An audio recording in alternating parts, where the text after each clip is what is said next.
भाई जो गुरु बचन पे डट गे रकट गे फंद 84 के। भाई जो गुरु बचन पे डट गे रकट गे फंद 84 के। कट गे फंद 84 के रकट गे फंद 84 के। भाई जो गुरु बचन पे डट गे रकट गे फंद 84 के।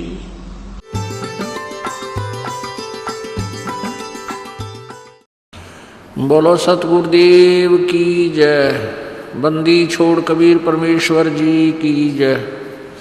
बंदी छोड़ गरीबदास जी महाराज जी की जय। स्वामी राम देवानंद जी गुरु महाराज जी की जय। सर्व संतों की जय, सर्व भक्तों की जय, धर्मी पुरुषों की जय, श्री काशी धाम की जय, श्री छुडानी धाम की जय, श्री करौथा धाम की जय, श्री बरवाला धाम की जय। सत साहिब गरीब नमो नमो सतपुरुष को नमस्कार गुरु की नहीं। सुर नर मुनिजन साधुआं संतों सर्वसदी नहीं। सतगुरु साहेब संत सब डंडो तम प्रणाम। आगे पीछे मज हुए तिनको जां कुर्बान। नराकार निर्विषम काल जाल वैभंजनम निर्लेपम निज निर्गुणम अकल अनुबेशोन्दनम।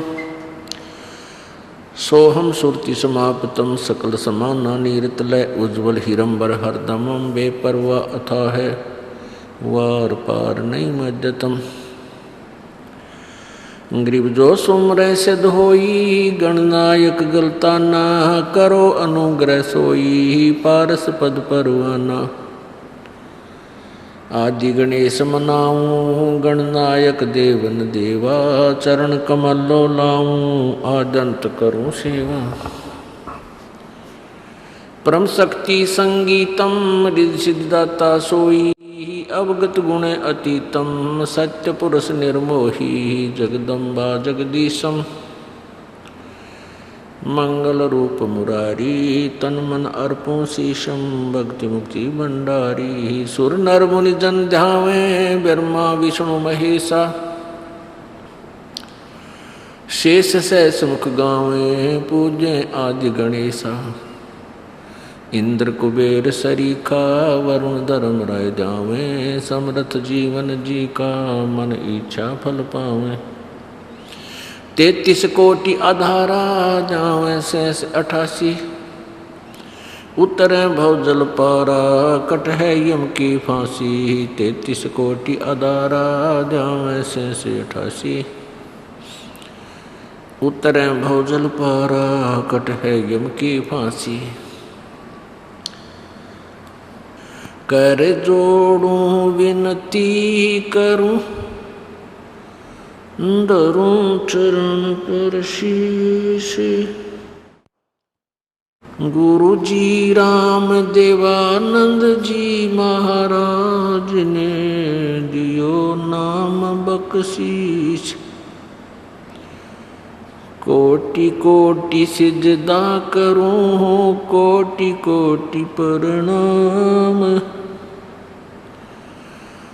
चरण कमल में राखियो मैं बंदी जाम गुलाम।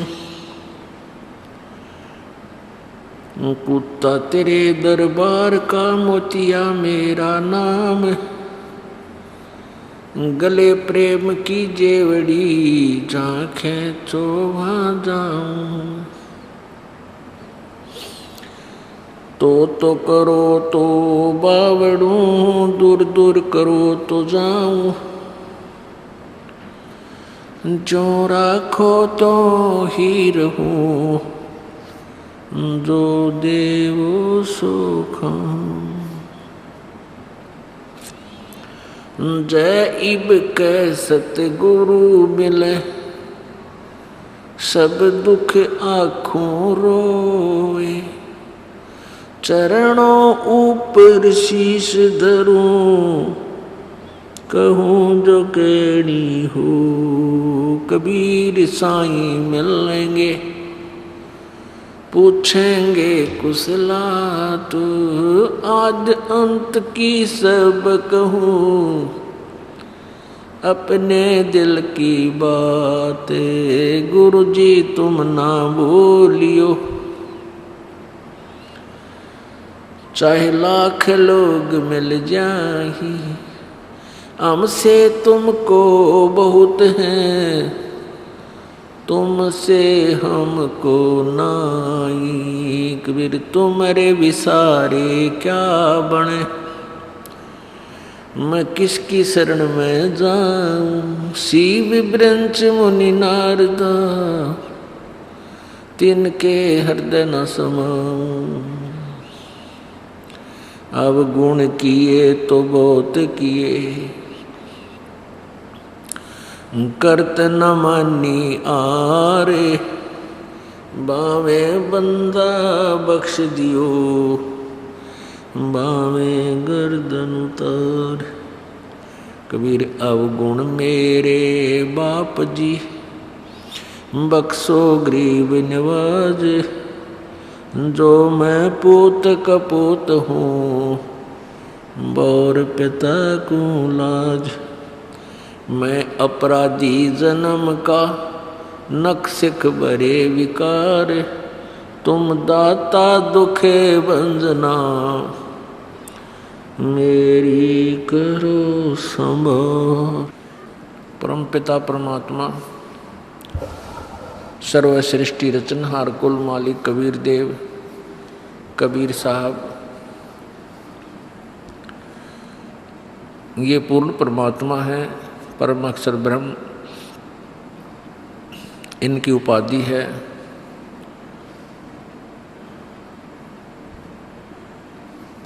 ये परमात्मा स्वयं ही आकर के यथार्थ ज्ञान का प्रचार प्रत्येक युग में करते हैं। जिस समय परमात्मा प्रत्येक युग में आते हैं, उस समय तत्कालीन ऋषि और महर्षि वो कथित गुरुजन पूरे भक्त समाज को, पूरे मानव समाज को भक्ति, शास्त्र विरुद्ध भक्ति पर आधारित किए हुए होता है।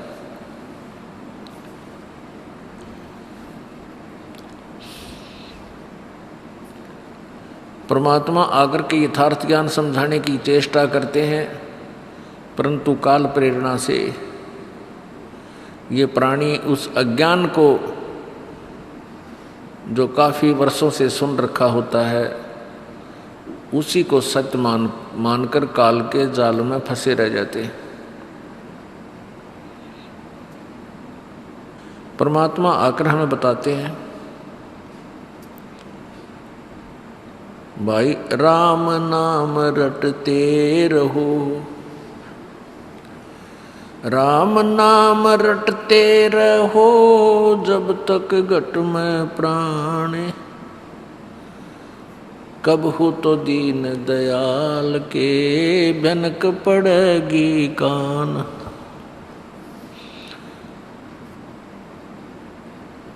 इस मिट्टी के महल में मगन भया क्यों मूडे, कर साहेब की बंदगी उस साईं को ढूंढे। पृथ्वीपति चकवे गए जिनके चकर चलंत, रावण सरीखे कौन गिने हैं, ऐसे गए अनंत। कबीर थोड़ा जीवना ये मंडे बहुत मंडाने, सभी उभा पंथ सिर ये राव रंक सुल्तान। कबीर एक दिन ऐसा होएगा सबसे पड़े बिछो, राजा राणा छत्रपति सावधान क्यों न हो। कबीर उजड़ खेड़े ठीकरी ये गड़गड़ गए कुमारे, ये रावण सरीखे चले गए भाई लंका के सिखदार। कबीर कहाँ गर्बियो ये देही देख सुरंगे, बिछड़ ब्या मिलबो नहीं जो कचली भोजंगे। ये परमात्मा परमेश्वर कबीर जी इस भोले जीव को जो काल के जाल में इस झूठे सुख को सुख मानकर निश्चिंत होकर फंसा पड़ा है, उसको क्या समझाना चाहते हैं कि झूठे सुख को सुख है ये मान रहा मनमोद, ये सकल चबीना काल का कुछ मुख में कुछ गोद। जिस लोक में हम फंसे पड़े हैं, इसका राजा, इसका मालिक, इसका स्वामी प्रभु भगवान ये ज्योति निरंजन है, काल है। इसी को ब्रह्म, ये ब्रह्म नाम से भी प्रसिद्ध है। और ब्रह्मा विष्णु महेश इस काल ब्रह्म के पुत्र हैं। इस काल ब्रह्म ने सत्यलोक में, उस सच्चे लोक में जहाँ कोई कष्ट नहीं, कोई दुख नहीं, कोई जरा और मरण नहीं, बुढ़ापा नहीं, कोई रोग नहीं, हम वहाँ रहते थे। वहाँ इस काल ने एक गलती की थी और हमने भी इसके साथ, हमने भी एक गलती की थी जिस कारण से हम इस काल के जाल में फंस गए। तो इसने और भयंकर गलती की थी जिस कारण से इसको ये श्राप लग गया 1,00,000 मानव शरीरधारी प्राणियों के नित आहार करने का, जिस कारण से ये हम सभी को यहाँ मूर्ख बनाकर रखता है। हमारे को ये सच्चा ज्ञान नहीं देने देता। सतलोक के बारे में इसने पूरी जानकारी समाप्त करवा रखी है। अपने से ऊपर किसी प्रभु के बारे में ये सोचने भी नहीं देता किसी प्राणी को। इसको श्राप लगा हुआ है 1,00,000 मानव शरीरधारी प्राणियों के नित आहार करने का। अब पुण्यात्माओं, जैसे क्या सोचते हैं हम कि स्थूल शरीर तो यही रह जाता है, क्योंकि हम इसी को देख पाते हैं। तो काल खाता किस चीज को है? ये ऊपर का जो कवर है ये तो ऐसा है जैसे सर्प के ऊपर वह कैंचुली होती है, जिसे कांजड़ी कहा करते, कांजड़ी। और जब सर्प उस कांजड़ी ने छोड़ देता है तो वो सर्प जैसे आकार की पड़ी रह जाती है, पॉलीथीन जैसा, प्लास्टिक से का कवर सा उसका। और ओरिजिनल सर्प न्यारा है। ऐसे ही ये ऊपर स्थूल शरीर तो ऐसा है उस सूक्ष्म शरीर के ऊपर जैसे सर्प के ऊपर या कैंचुली होती है, कांचली। तो उस सूक्ष्म शरीर को 21वें ब्रह्मांड में बने तपतशिला के ऊपर डाल देता है।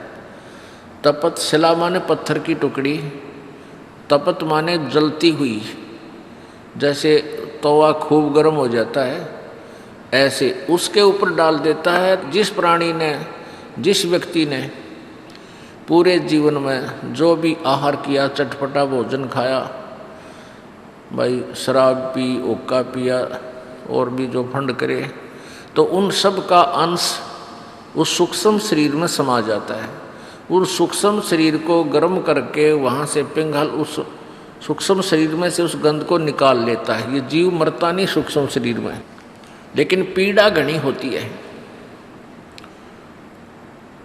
उसको ये खाता है। उसके लिए, अपने आहार के लिए हमें यहाँ पर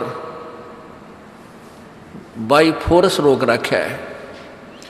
प्राणी को इतना विवश कर रखा है, अपने तीनों पुत्रों को एक एक गुण युक्त बना के, ब्रह्मा जी को रजगुण युक्त है और विष्णु जी सतगुण और शिव जी तमगुण युक्त कर दिए। इन तीनों में से निकल रहा प्रभाव प्रत्येक प्राणी को रह रहकर प्रभावित करता रहता है, जिस कारण से ये प्राणी जैसे कोई शराब पी लेता है या कोई नशे की गोली ले खा लेता है, तो तो उसके बाद उस प्राणी के बस की बात नहीं, वो कैसे बै की बात करता है, कैसे लड़खड़ा के चल रहा है, वो भी बस है। और ऐसे ही करेगा, चाहे 1000 ने शराब पिला दो, सब एक जैसी एक्टिंग करेंगे। तो ऐसे इन तीनों गुणों का प्रभाव हम सब प्राणियों के ऊपर प्रभावित है, और जिस कारण विवश होकर के ये प्राणी संतानोत्पत्ति करते हैं। ये संतानोत्पत्ति रजगुण ब्रह्मा के गुण के प्रभाव से, और फिर आपस में मोह ममता ये भगवान विष्णु जी के सतोगुण पर्व के प्रभाव से, और फिर क्रोध, गुस्सा, लड़ाई झगड़ा, नरे कुक्रम तार दे, तो ये तमगुण शिव जी के गुण के प्रभाव से। परमात्मा हमें ये समझाना चाहते हैं कि तुम जिस संतान और संपत्ति को अपनी मानते हो, ये तुम्हारी नहीं है, ये आपकी नहीं है, और आप इसको अपनी मानकर इसी से चिपके रह जाते हो। जब आपका शरीर अंत होता है, उस समय भी आपकी आस्था ये रह जाती है कि ये मेरा है, ये मेरा है, ये मेरा है। तो पुनर्जन्म आपका वहीं किसी अन्य प्राणी के रूप में आपके वहीं उत्पन्न हो जाते हो। कोई कुत्ता बनकर उसी गली में उसी परिवार के लठ खाने के लिए फिर जन्म ले लेता है। तो इस तरह तुम्हारी दुर्गति परमात्मा कह रहे हैं कि इस काल ने कर रखी है, तुम मेरी बात को मानते नहीं। इन काल के दूतों को, नकली गुरुओं को, महर्षियों को, इनको तुम पूरा समर्थन दे रहे हो। इसका कारण अज्ञान है, और ज्ञान देने के लिए परमात्मा आते हैं, और उसके साथ साथ हमें ये प्रेरणा भी देते हैं कि तू किस वस्तु को अपनी मानकर आश्रित हुआ बैठा है। परमात्मा परमेश्वर कबीर देव जी आकर के हमें चेतावनी देते हैं कि जिस वस्तु को तू अपनी मानता है वो तेरी नहीं है। क्या बताते हैं कि काया तेरी है नहीं, ये माया कहाँ से हो। चरण कमल में ध्यान रखो, इन दोनों को खोए। जब तेरा शरीर ही तेरा नहीं है, इसको भी तू त्याग के जाएगा एक दिन, तो जिस संपत्ति को तू अपने मान बैठा नालायक, ये तेरी कैसे हो सकती है।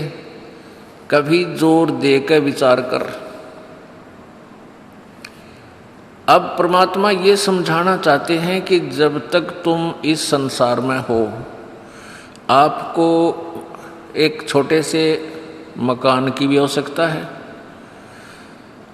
और मकान के अंदर रोटी बनाने के सामान की भी आवश्यकता है, खाना बनाने की।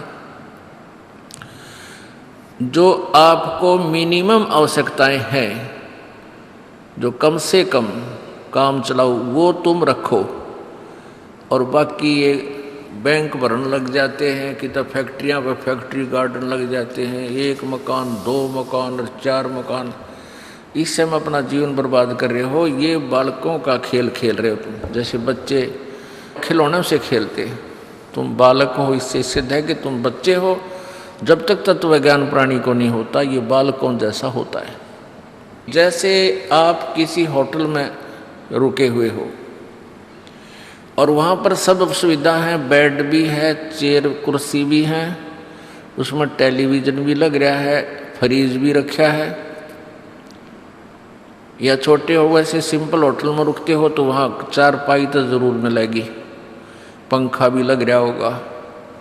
हाँ, तो इस तरह कहने का भाव ये है कि आप जी जैसे भी महल मकान में रह रहे हो, झोपड़ी में रह रहे हो, ये समझ लो कि आप एक होटल में कुछ समय के लिए रुके हुए हो। और जब होटल त्याग कर प्राणी आता है तो उन कुर्सियों में, मेज में, चाहे वहाँ टीवी फ्रीज में, उसका लगाव नहीं बनता, क्योंकि उसको पता होता है ये मालिक के हैं, मेरे नहीं। और हम बालक जैसे हैं, हम इनको अपना मान बैठे हैं। जैसे आप जब यहाँ से मृत्यु को प्राप्त होगे तो उस समय आप किसी भी वस्तु को नहीं ले जा सकते, क्योंकि ये आपकी नहीं है।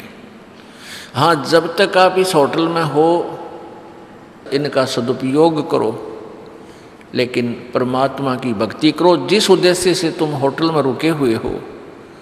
जैसे बाहर व्यक्ति जाता है, किसी कामवश जाता है, और वही बाहर किसी रेस्टोरेंट, होटल में, धर्मशाला में रुकता है, तो उस मूल उद्देश्य को छोड़कर उसी में लेटा रहे। उस समय सारे ठाठ जो है ना, गुटी सूटी भी लाएं, जार फिल्म देखें, जावर मूल काम न करे, नहीं तो कंगाल होगा वापस। इसी प्रकार आप जी एक होटल में रह रहे हो, जो भी आपको सुविधा प्राप्त हैं, जैसा भी आपने किराया भर रखा है होटल के मालिक को, वैसी सुविधा, वैसा ही कमरा, वैसा ही सब खान पान आपको दे रखा है। लेकिन आपका मूल उद्देश्य क्या है? चाहे कोई अच्छी सुविधा युक्त होटल में रुका हुआ है बिजनेसमैन, और बिजनेस करने गया हुआ, व्यापार करने, और एक सिंपल सी धर्मशाला में रुका हुआ है, और दोनों का उद्देश्य यही है कि हम बिजनेस करें, व्यापार करें और दुगने तिगने पैसे कमाकर अपने स्वदेश चले। तो दोनों ही यदि बिजनेस ठीक कर रहे हैं तो दोनों ही लाभ बराबर प्राप्त कर सकते हैं। कहने का भाव यह है पुण्यात्माओं, चाहे कोई बड़ी कोठी में रह रहा है और कारों में चलता है, और चाहे गरीब आदमी एक सिंपल से मकान में रह रहा है, साइकिल भी कोई ना उसके पास, लेकिन उसको ये सौदा मिल गया है, ये बिजनेस करने को मिल गया है, ये नाम मिल गया है, दोनों कमाई करके दोनों धनी होकर जाएंगे। ये होटल से कोई लेना देना नहीं है। यहाँ की जो सुविधाएं हैं, ये जैसा पिछले जन्म में तुमने पुण्य किया है, पाप किया है, उन दोनों के आधार से आपको यहाँ दुख और सुख, धन और निर्धनता प्राप्त हुई है। तो अब परमात्मा परमेश्वर कबीर जी के चरणों में आने के बाद आप इस होटल में रहते हुए भी थोड़ी बहुत सुविधा चाहो तो और भी प्राप्त कर सकते हो, जिसके पास बिल्कुल ही नहीं हो, नहीं तो इसकी ज़्यादा इच्छा नहीं करनी चाहिए। उसके लिए परमात्मा बताते हैं कि सर्व सोने की लंका होती रावण से रणधीरम, एक पलक में राज विराजीव जम के पड़े जजीरम, मन तू सुख के सागर बस रे भाई और न ऐसा यस रे। सारी सोने की लंका थी। जैसे हम ईंटों से मकान बनाते हैं, कमरे बनाते हैं, कक्ष, ऐसे सोने की ईंटों से रावण ने पूरी लंका, पूरी उसकी जो नगरी थी वह पूरी सोने की ईंटों से बना रखी थी। इतना धनी था, इतना पैसे वाला राजा था। रावण की मंडियों में हीरे, पन्ने, जवाहरात ऐसे बिका करते जैसे आज करनाल की मंडियों में धान बिक गए, और इधर गेहूँ बिक गए। रोहतक, सोनीपत, हिसार में भी गेहूँ खूब होने लग गया। तो यहाँ जैसे गेहूँ और ज्वार बाजरा जहाँ होता है, उन मंडियों में जैसे उनकी अधिकता होती है, तो ऐसे रावण की मंडियों में हीरे, पन्ने, जवाहरात ने बिका करते। इतना धनी था। और क्या कहते हैं, रति कंचन पाया नहीं रावण चलती बार, 1 ग्राम सोना भी रावण लेके साथ नहीं जा सका जब अंत समय उसका आया। तो कहने का भाव ये है कि पुण्यात्माओं, आप जी कति बच्चों वाला खेल खेल रहे हो। गुड़िया खेलत उम्र गवा दी, लाया नहीं विचार। परमात्मा कहते हैं कि तुम यहाँ संतान संपत्ति के ऊपर ही पूरा जीवन बर्बाद कर रहे हो। आप ऐसा कार्य कर रहे हो, आप इतने बालक हो, इतने अनजान हो। जैसे पहले समय में हम छोटे छोटे थे, उस समय लड़कियां ना तो स्कूल जाया करती, वो 14-15 साल की हो जाती, उन्हें ब्याह दिया करते ठाक है। तो उससे पहले बालक और छोटी होती थी तो घर के काम में भी वो सहयोग नहीं देती थी बालक होने के कारण। तो वो क्या करती थी, खेलती रहती थी और खेल क्या था, जैसे लड़की का विवाह हो जाता है तो उसके लिए पहले एक बीमारी थी कि लड़की की आगे वाली कितनी हैं, जैसे सास ननंद, फिर उनकी आगे, तो उन सब के कपड़े अलग अलग रखा करते, उन्हें तीड़ बोला करते। तीड़ एक सूट, जैसे एक घाघरा हो गया, सब बाहर घाघरा होया करता, उसमें मेरे ख्याल 50 मीटर, 40-50 मीटर कपड़ा एक घाघरे में होया करता। ईब तो मेरे ख्याल 10 सूट बने उसके। तो पहले रिवाज ऐसी थी, समय समय अनुसार बदलती रहती है। तो उनको एक सेट होता था, उसमें एक घाघरा, एक उसके ऊपर कमीज, एक चुंदड़ी, उसने एक तीड़ बोला करते एक सेट को, तीड़। तो एक लड़की के जब वो भेजते थे अपनी बेटी को तो उसका सारा सामान एक बार सारा रख के बाहर चारपाइयाँ पे और दिखाया करते सबको, और लड़कियां आती और औरतें आती वहाँ पर गीत गाती हुई कि उनकी लड़की कल जाएगी, आज उसके कपड़े दिखाए जा रहे हैं, तो वो देखा करते। तो उनमें क्या बताया करते, यूँ क्या करते, 30 तीड़ तो अगलियाँ की हैं, 30 तीड़ यानी सेट, एक घाघरा, एक उसके ऊपर कमीज और एक चुंदड़ी, ये एक तीड़ बोला करते हैं। उन्हें पैक कर देते हैं नारे नारे सूतलियाँ थे या वैसे किसी डोरी रस्सी थे। तो कहने का भाव ये है कि ये 30 अगलियाँ की, 20 पछलियाँ की, इतनी लड़की की, इतनी फलाने की, वो नारे नारे दर देते। लड़की जाती वह साथ ले जाती, वो गुदड़गा अगला तो फिर और अगला चला जाता, वो चक्कर काटने में रहा करता। तो यह व्यर्थ की व्यवस्था थी। फिर भी जो हमारा उद्देश्य है उस प्रसंग पर आते हैं। तो छोटी छोटी लड़कियां जो होती थी वो देखती थी कि ये 30 अगलियां की तीड़ सेट और 20 पछलियां की, ये फिर लड़की के। तो वो क्या करती थी, जब कोई टेलर आता था घर पे उस लड़की के कपड़े सिलने के लिए, तो उसके छोटे छोटे टुकड़े बच जाते थे कातर सी। वो लड़की क्या करती थी, उन छोटे छोटे टुकड़ों को इकट्ठा करके और उनके 2-2-3 इकट्ठे कर उनको तीड़ बना लेती थी, सेट बना लेती थी।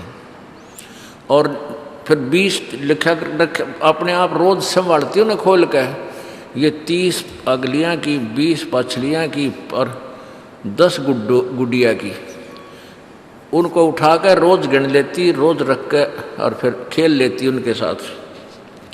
और उस तीथड़े ने, उस इतने टुकड़े ने कोई निकाल लेती, दूसरी बहन या छोटा भाई 1-2 तीड़ उसकी निकाल लेता उस टुकड़ा ने, तो इतनी बुरी तरह रोया करती, वह पाँ पीटे रोए। तो माता पिता कोई पूछे भाई क्यों रो रही है बेटी, तो रोती रोती बताया करती है मेरी तीड़ निकाल ली इसने, तीड़ इसलिए रो रही हूँ। वह तीड़ ने त्याल एक इतना टुकड़ा, वह कातर सी, वह कटे हुए कट पीस की, उसने वह तीड़ मान रही थी, ओरिजिनल मान रही थी। इतनी कमजोर बुद्धि होती है बच्चे की, और ऐसे रो रही थी, बुरे हाल मचा रखा था। तो परमात्मा कहते हैं कि गुड़िया खेलत जन्म गवा दिया, तन लाया नहीं विचार। तो जो ये यहाँ की जो सुख सुविधाएं आप इन्हीं पर आश्रित हो, इन्हीं को परमात्मा से मांगने आ रहे हो, तो परमात्मा कहते हैं तुम तो उस गुड़िया खेलन वाले बच्ची लड़की के सतर के ज्ञान है तुम्हारा, इतने बालक बुद्धि के हो। तो परमात्मा क्या कहते हैं, क्या मांगू कुछ थिर न रहाई, ये देखत नैन चला जग जाई। 1 लख पूत 1.25 लख नाती, उस रावण कै दीवान बाती। परमेश्वर कबीर जी कहते हैं अपने ऊपर आप ही अपनी महिमा आप ही बताते हैं, अपने आप ही उदाहरण बनते हैं कि यहाँ की किस वस्तु को मांगूं भगवान से, क्या मांगूं कुछ थिर ना रहाई, और देखत नैन चला जग जाई। परमात्मा से क्या मांगे हैं? किसी के संतान नहीं है तो एक संतान मांगने आते हैं, किसी के पास धन नहीं है तो भगवान से केवल धन रोजगार मांगने आते हैं। तो परमात्मा कहते हैं भाई के मांगू, या कोई सथाई तो को ना। रावण का कहते हैं 1 लाख पुत्र थे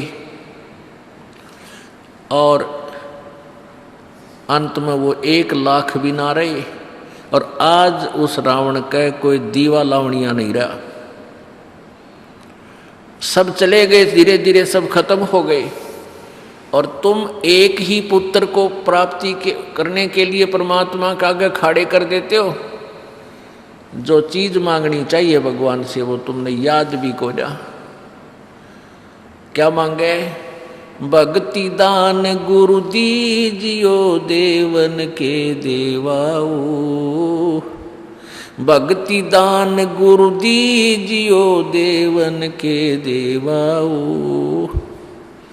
जन्म पाया भूलूं नहीं करहूं पद सेवा हो। एक के मांगे सब कुछ मिल गया। जब परमात्मा आपको भक्ति देगा तो भक्ति बख्शीश कर दी, तो भक्ति में जो भी चीज बाधक होंगी,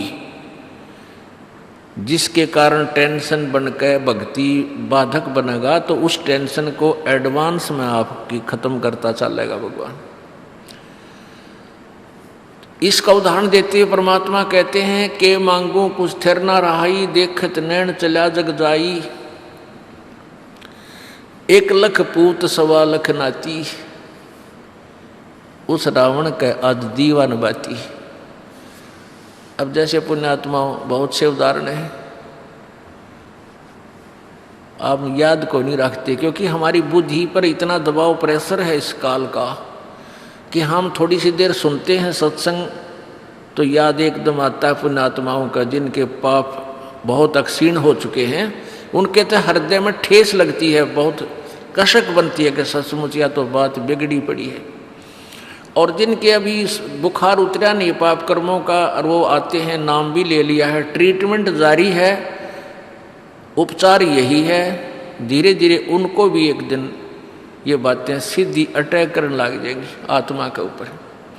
अब जो सुनते हैं, नए नए भक्त आते हैं जिनके पाप अभी इतने अक्षीण हुए नहीं हैं, कम नहीं हुए हैं, तो वो सुनते भी इन बातों को, लेकिन वह जग है ठिकाने पर जाकर चोट लाग नहीं रही उनको इन बातों का विशेष असर नहीं हो रहा, लेकिन होगा, ये सुनने से ही होगा इन बातों का, क्योंकि ये परमात्मा की वाणी है, अंदर पाप नाश करने का भी काम ये साथ में करती है। कुछ पाप ऐसे हैं जो परमात्मा की वाणी से, इस प्रवचन से, सत्संग से ही समाप्त हुआ करते हैं। जैसे कपड़ा मैला हो गया है, वो कई प्रकार का होता है मैल। एक तो ऐसा मैल होता है झाड़ दे धूल जड़गी साफ हो गया, एक ऐसा होता है पानी में से निकाल दे धो दे उससे भी साफ हो गया कपड़ा। एक मैल ऐसा होता है कि साबुन लगाने से ही उतरेगा, पसीना लगा हुआ होता है। और एक मैल ऐसा होता है कि वो फिर ड्राई क्लीन से उतरेगा। तो ये सभी तरह के तरीके हम ना अपनाने पड़ेंगे, जिसका जैसा वस्त्र मैला है।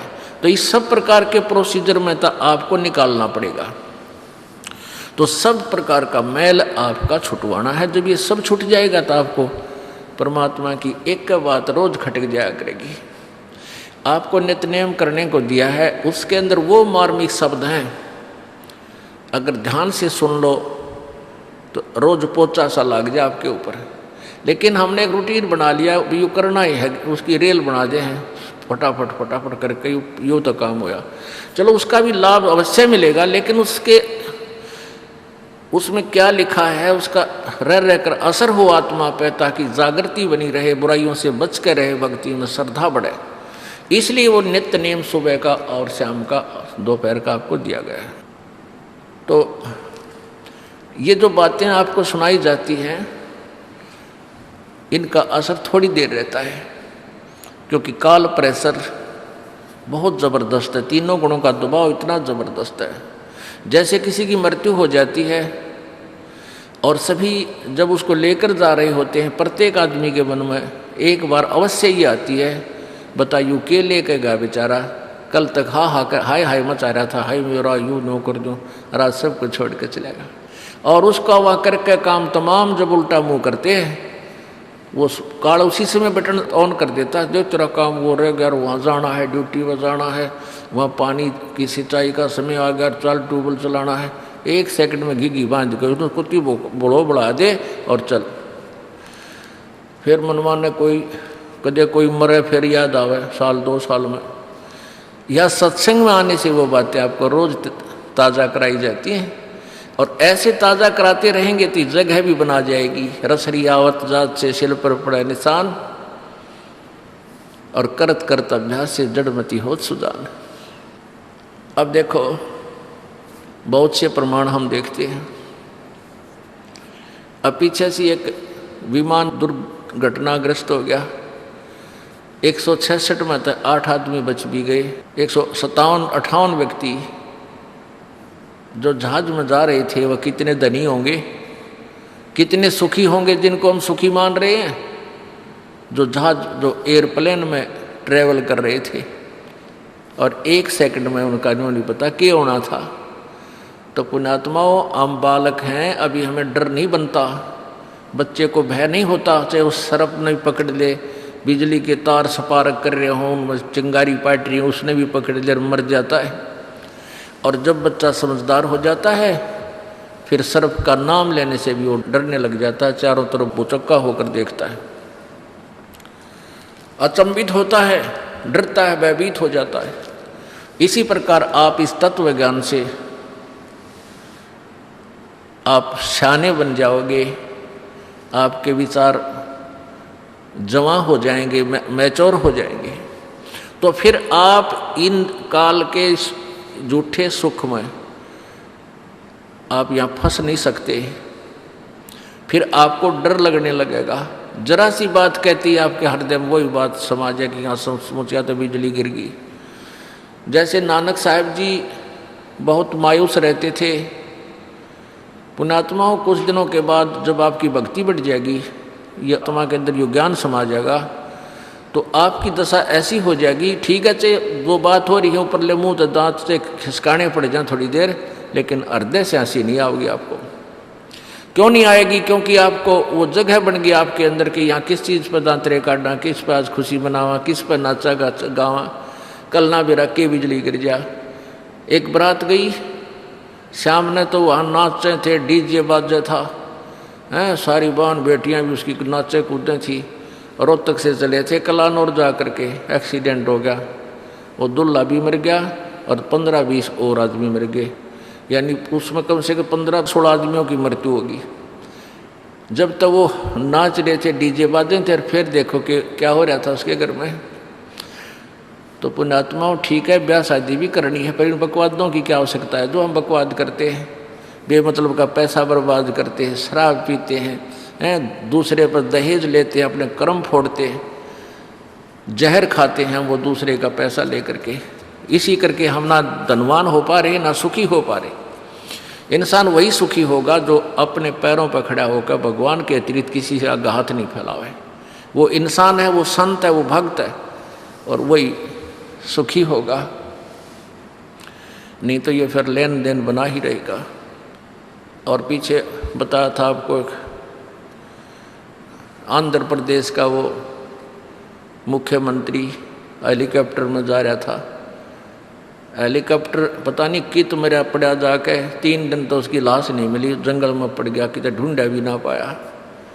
और कितनी उमंग थी उसकी, कितनी आशाएं थी, क्या करूँगा, ऐसे करूँगा, वैसे करूँगा, ना जाने कितना दुखी कर रहा होगा। और फिर उसकी 92 कुत्त्या कौव्या लाश खाई उसकी। पुण्यात्माओं, भगवान से डर कर रहना पड़ेगा। जो भगवान से नहीं डरते वो बालक है, नादान है, उनको बहुत भयंकर पीड़ाओं का सामना करना पड़ेगा।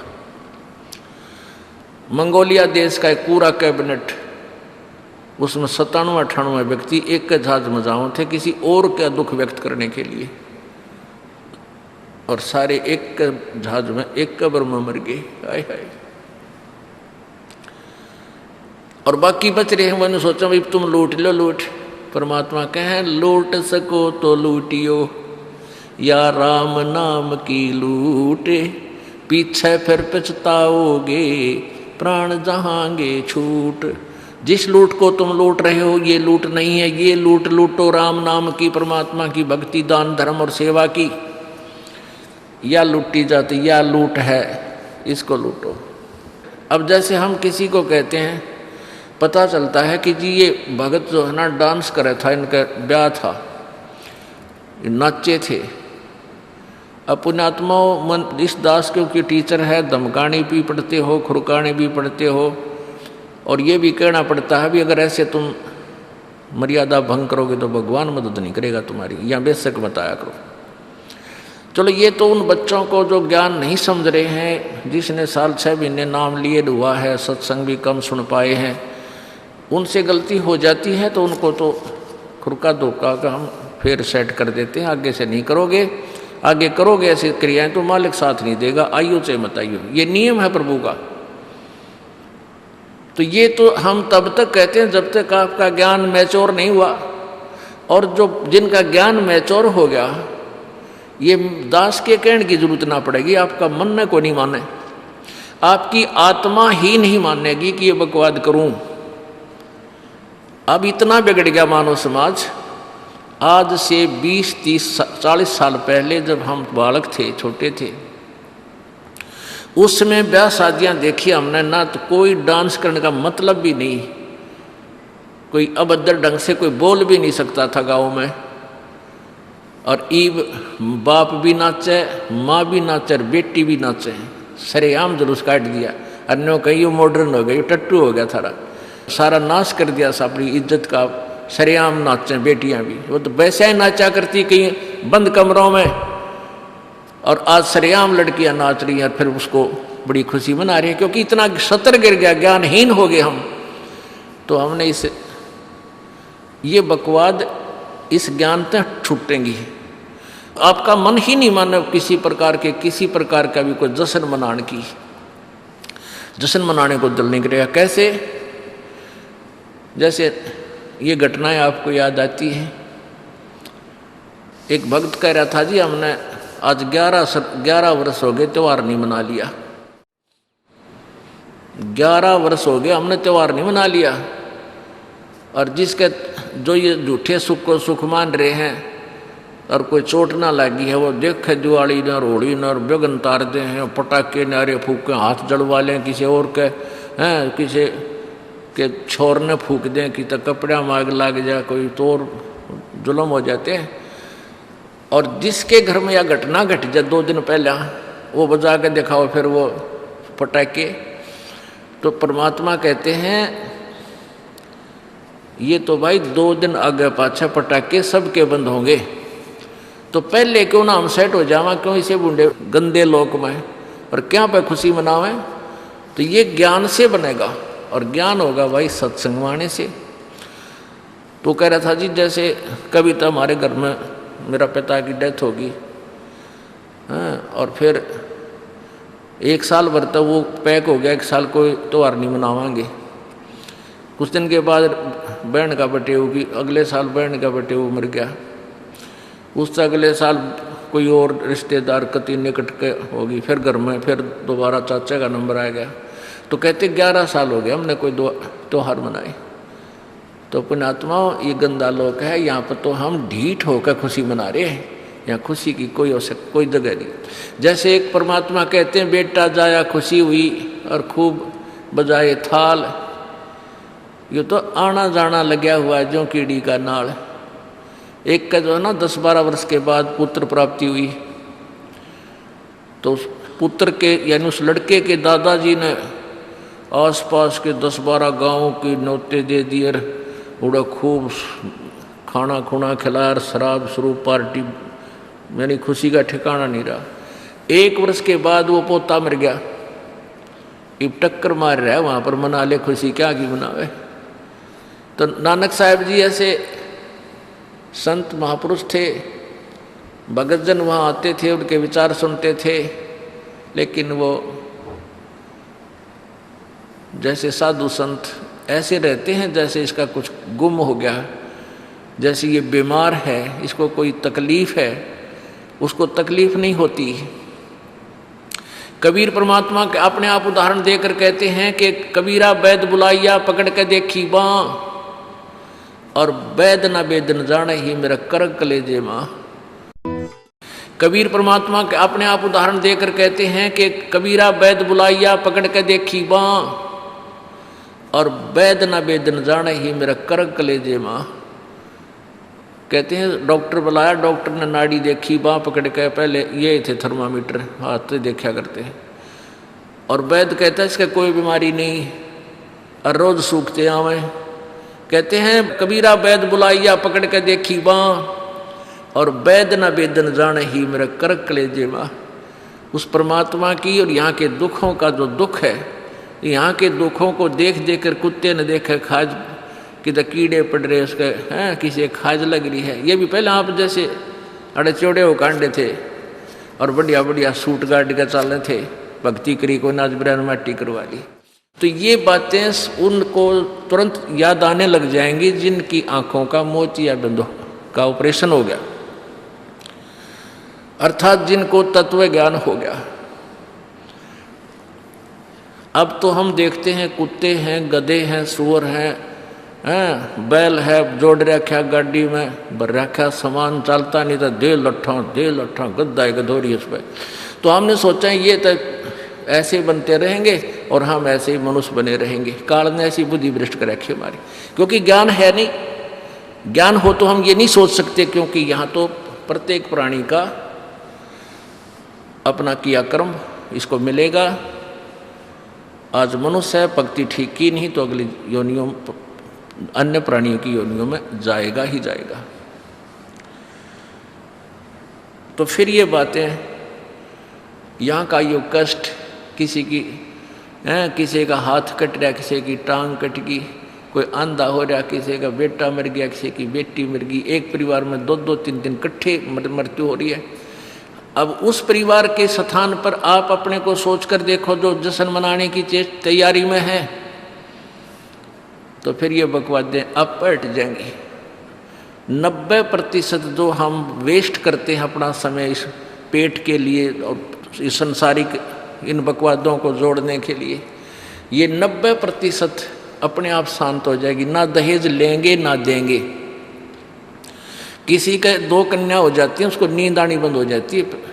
ऐसा हमने अपने आप एक मकड़ी वाला जाल फैला के आप फंस बैठे उसमें दहेज के चक्कर में, क्योंकि हमें ज्ञान नहीं। हम किसी से आज पैसा लेते हैं, अगले जन्म में वो पैसा वापस देना पड़ेगा। किसी ने मान ले किसी को दबाव देकर दहेज का पैसा ले लिया, या वैसे 2 नंबर के काम करते ले लिया, लेकर दिया नहीं, अगले जन्म में वो पूरा करना पड़ेगा। किसी का गधा बनकर देना पड़ेगा, किसी का भैंस बनकर देना पड़ेगा, और या फिर अगले जन्म में वो दामाद बन के ले जाएगा जिसको आज तुम दामाद बन के ले रहे हो। तो इस पंगे में अनजान व्यक्ति दिया करे। परमात्मा ने जो आपको देना है वही देना है, आपके प्रारब्ध में लिख रखा है। उसमें आप अगर फेरबदल करने की चेष्टा करोगे दूना दुख उठाओगे। फेरबदल भी परमात्मा ही कर सकता है। शास्त्र विद अनुसार साधना करने से आपके भाग्य में ना होगा वो पुण्य, और परमात्मा करवा कर या अपने कोटे से देकर आपको यहाँ होटल वाली सुविधाएं अवश्य देगा, पर अधिक नहीं मांगनी चाहिए। तो ऐसे नानक साहब जी से किसी ने प्रश्न किया, क्योंकि नए नए भक्त बहुत जाते रहते हैं। कहते हैं हे गुरुदेव, हे परमात्मा, आप हमें कभी खुश नजर नहीं आते, आप खोए खोए से रहते हो। तो नानक साहब जी कहते हैं भाई क्या बताऊं।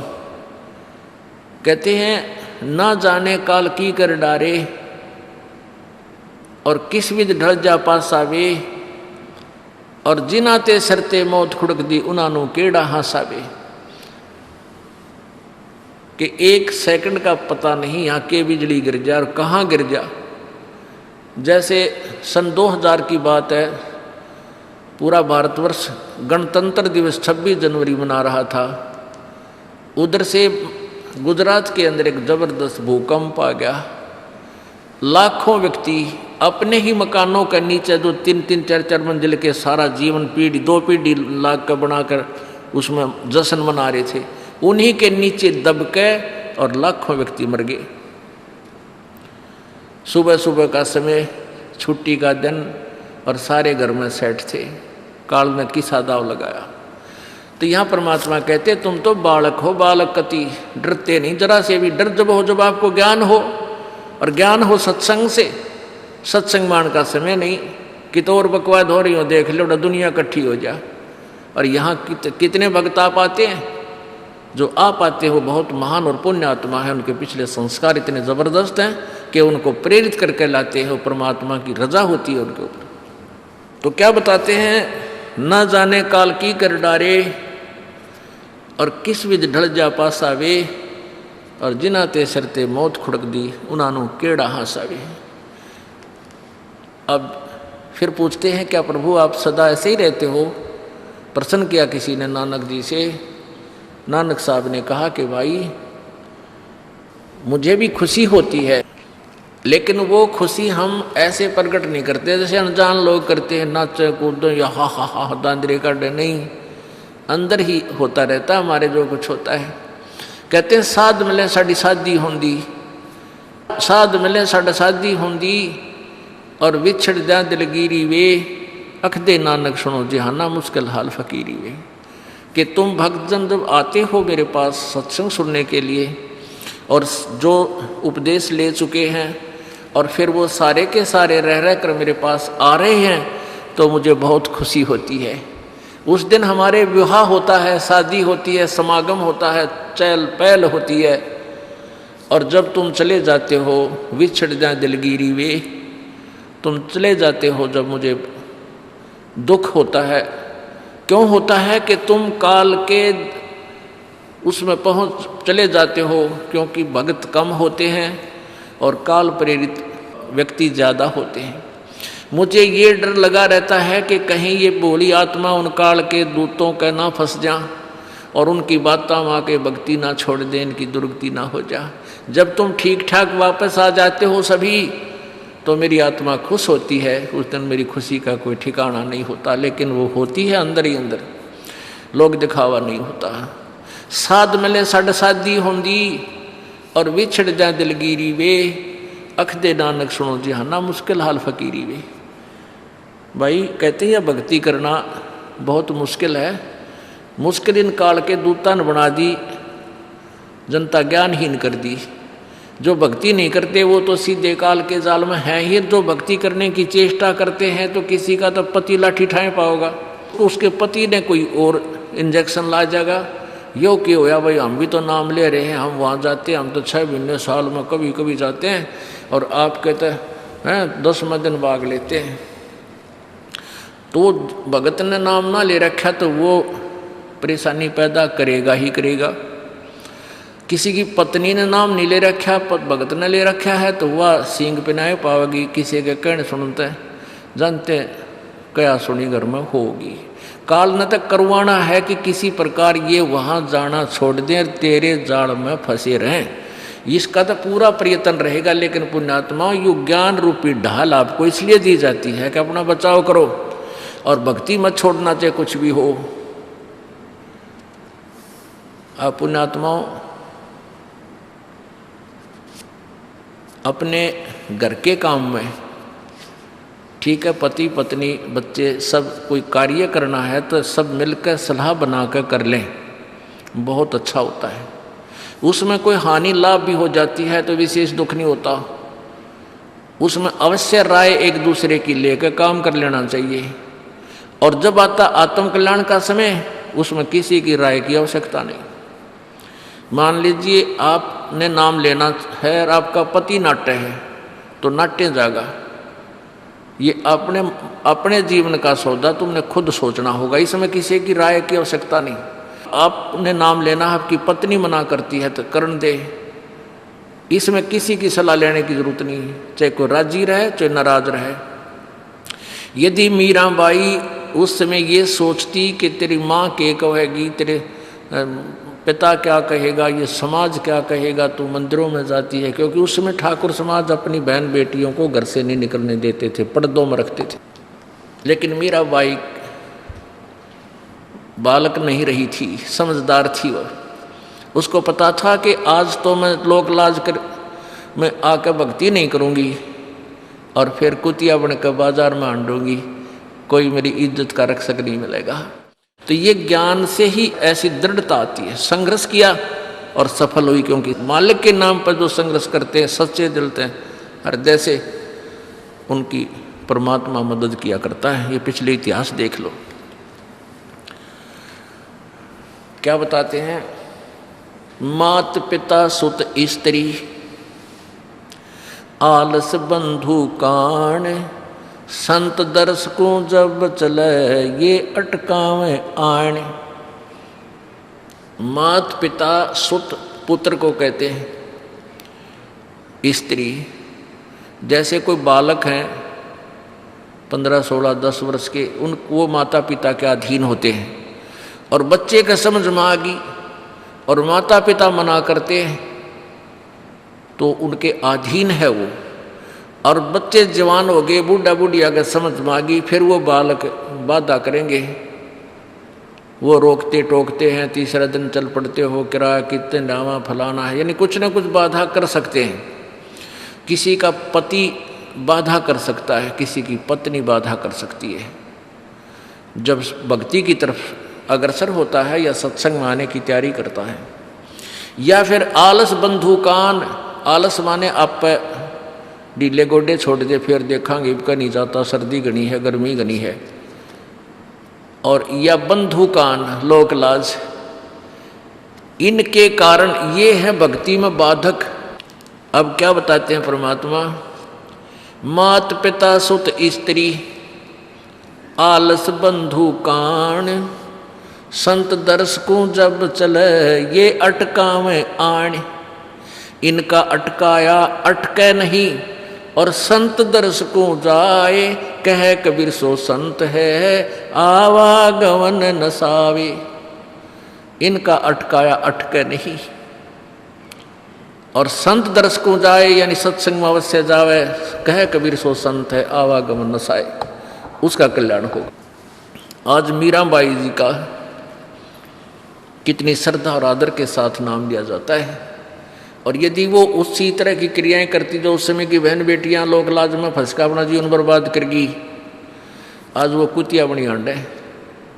परमात्मा कहते हैं नकबे सर नकबे बनी वह पैर थी हार हमेल, और सुंदरी से वह कुतिया बनी सुन साहिब के खेल।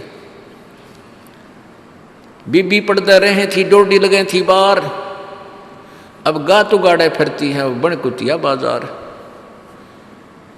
वो पर्दे की सुंदरी सुनो संदेशा मोर, इब गातु गाड़े फिरती है वो करें सरायों शोर।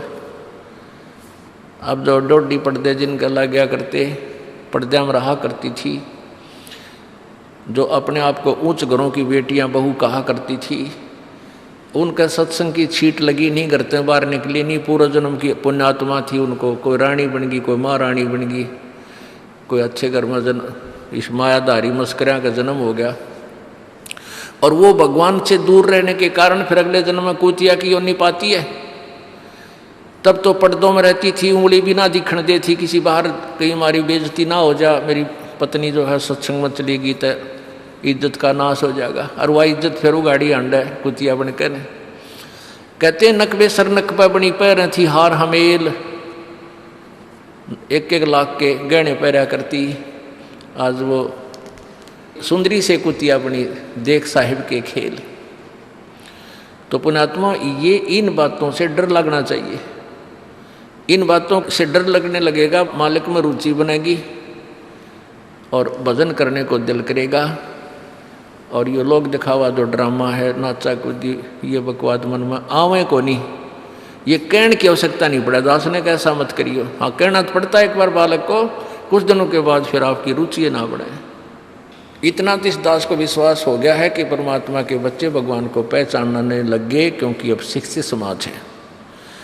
आपको नाम दिया जाता है, नाम देने से पहले सब नियमों से परिचित कराया जाता है। और हमने ये पुस्तक बनाई है भक्ति सौदागर को संदेश, इसके प्रथम अध्याय में ही हमने नियमों का पूरा विस्तार से विवरण दिया है कि कोई भी पुण्यात्मा इस आश्रम की तरफ आएगा तो पहले तैयार होकर आवे, पहले क्या होता था कि भक्तजन समझाते थे, नाम ले लो तुम्हारा कल्याण हो जाएगा, बड़े सुख होते हैं, यहाँ आ जाते थे उपदेश लेने, और यहाँ आकर के यहाँ पर उनको लिस्ट दिखाते थे, ये नियम निभाने हैं, तो भाग जाते थे कि नहीं हमारा भी ये नियम नहीं निभा, क्योंकि वो उल्टे रंग में रंगे हुए वो सारे। तो अब उनको पहले ये लिख कर दे दिए कि तुम तैयार होकर आ जाना, तुम्हारा मन मानने तो आना, क्योंकि कल्याण होगा इस मर्यादा में रहने से। तो अब ये दास देख रहा है कि अब कितना डर लगता है बहन बेटी भाइयों को, बच्चों को। अब वो कहीं, क्योंकि समाज हमारा जो है सारा का सारा समाज काल प्रेरित है, उन्हीं क्रियाओं को कर रहा है जो ना करने वाली होती हैं। और हमारा भक्त एक घर में एक व्यक्ति ने नाम ले लिया और 5-6 व्यक्ति वो सारे शास्त्र विरुद्ध साधक हैं, तो उनके साथ संघर्ष बनता है बेचारे का जा करके। फिर भी वो इतना दृढ़ है, डरता है, आकर पूछता है जी मेरे पे ऐसी गलती होगी, मेरा नाम तो खंडनीय हो गया, आगे से नहीं करूँगा। तो कहने का भाव ये है कि पहचानने लग गए तुम परमात्मा को और संघर्ष करना सीख गए, आप सफल होगे, देख लेना एक दिन। ये नाखून पालिश लगाते हैं, ओठों पर इसी बूंदी शक्ल बना लेते हैं, लाल वो लगा कर लिपस्टिक, इतना बेहुदी शक्ल बन जाती है। कहते हैं अब ऐसी मर्यादा बन गई, बहन बेटियां कहते कि हम ऑफिस में जाते हैं तो ये लिपस्टिक वगैरह नहीं लगाते, नेल पेंट नहीं लगाते, तो क्या कहते हैं उस दूसरे कि तुम्हारे घर में कोई मर गया क्या? अरे थारा गजब भैया, ये बकवाद करने तो सारे जी जाओगे तुम, अकल खत्म होगी। यानी एक मर्यादा बन गई, जो ऐसे उल्टे काम ना करे उसने हे समझन लागे। निरंजन धन तेरा दरबार जहाँ तनिक नहीं न्याय विचार, सारे उल्टे काम में राजी रहे। लेकिन हमारी बेटियां अब संघर्ष करती हैं कि हाँ उनको ज्ञान हो गया, वो तो बालक हैं, कुछ भी कह सकती हैं।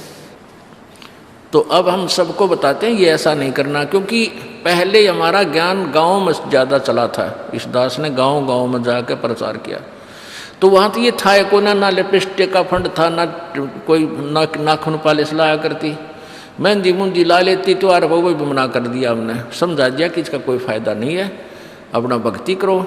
तो वो तो सब एक साधारण सी बात ही छोड़ छाड़ दी। अब शहरों में फैल गया परमात्मा का जो ज्ञान है। अब शहरों से जो बेटियां आती हैं वो सारे तो नाखुना निशी बुरे हाल तो सनाए पाओगी। और इधर बिहार में तो और बेगन हो रहा कति बुढ़ी बालक सारे लाल ये नाखुना न कति नो कुसूती तरह पेंट करके लाओगे, नो चमकांदे। अब इनको समझाना पड़ता है कि ये नहीं करोगे तो मान जाते हैं कि नहीं आगे नहीं करेंगे हम, क्यों इनकी आवश्यकता भी क्या है? भगवान ने जो कितने सुंदर नाखून पहले बना के दे रखे, इन पर क्या फायदा और बकवाद करने की? तो मालिक ने जो अंग दे रखे हैं वो बहुत अच्छे बना के दे रखे हैं, इसमें हमको फेरबदल करें ही हमारी वो लोग दिखावा मेकअप है, इसकी हमें आवश्यकता नहीं। अब तो हम आपको बता रहे हैं, समझा रहे हैं पहली बार, फिर आप पे सियाने हो जाओगे, आपकी अब पर रुचि ना करे। जैसे नानक साहब कहते हैं, ना जाने काल की कर डारे किस विध डल जा पासा वे, जिना के सरते मौत खड़क दी उन्होंने के डांसा वे। अब प्रसंग था कि साध मिले साड़ी शादी होंगी और भी छड़ जा दिलगिरी वे, अख दे नानक सुनो जहाना ये मुश्किल हाल फकीरी वे। तो नानक साहब क्या बताते थे कि तुम जाते हो यहाँ से सत्संग सुनकर, और वहाँ आप ऐसे समाज में जाते हो जो सब काल प्रेरित होकर के वो साधनाएं, वो क्रियाएं, वो ड्रामाबाजी करता है, जिससे मुझे डर लगा रहता है कि कहीं आपकी क्रियाएं भंग ना हो जाएं और आप काल के मुंह में चले जाओ।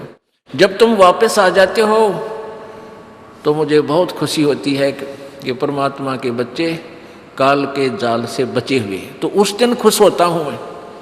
और तुम चले जाते हो तो मेरी एक तो वो ज्ञान कि यहाँ काल का लोक है, ना जाने कब जाना पड़ जावे, इस कारण से डर से अपनी भक्ति करता रहता हूँ। और एक तुम्हारी भी चिंता खाती रहती है कि कहीं काल के जाल में ये बालक फिर ना फंस जाएं। तुम वापस आ जाते हो एज इट इज, तो फिर मेरी खुशी का ठिकाना नहीं रहता। साध मिले साड़ी शादी होंगी, साध यानी साधु संत, ये भक्त आप साध हो, साध माने जो साधना कर रहा है, और साधु सोए जो सीधा चाल है, यानी जो और लोग दिखावा बकवाद नहीं करता, शराब मांस तम्बाकू नहीं पीता, और मेकअप वगैरह शरीर के वापस जरूरत नहीं। कहते पति बरता भावानी चोम चटक श्रृंगार, जो पति भरता यानी जिसने केवल अपने पति से ही लगा हुआ है, फिर उसने बकवाद करने की क्या आवश्यकता है। तो कहने का भाव यह है कि हम सच्चे ढंग से जब लगेंगे, फिर हमने अब तो इच्छा ना हो किसी वस्तु की। परमात्मा कहते हैं इस काया का गर्व ना करियो, के काला के गोरा रे, और बिना भजन इसका कुछ काम ना आवे, चाहे एतर छड़को चारों ओरा रे।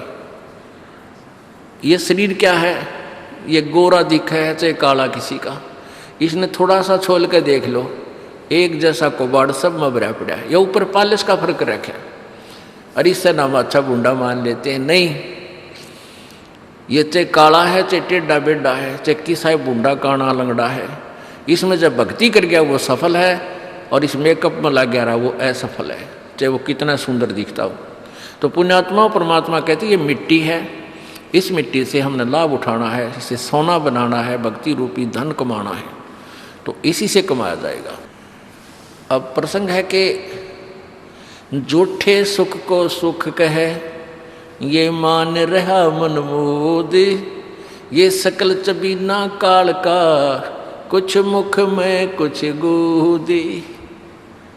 अब परमात्मा आप बताओ, मैं आकर के बोली आत्माओं हमें जगा रही है, हमने काल के कुएं की भांग पी रखी है, यहाँ की मान बढ़ाई और इस माया की। कबीर परमात्मा कहते हैं, कबीर ये माया अटपटी या त्रिगुणमयी माया, ब्रह्मा विष्णु महेश के द्वारा जो हमारे अंदर प्रेरणा कर रखी है, त्रिगुणमयी माया के विषय बता रहे हैं।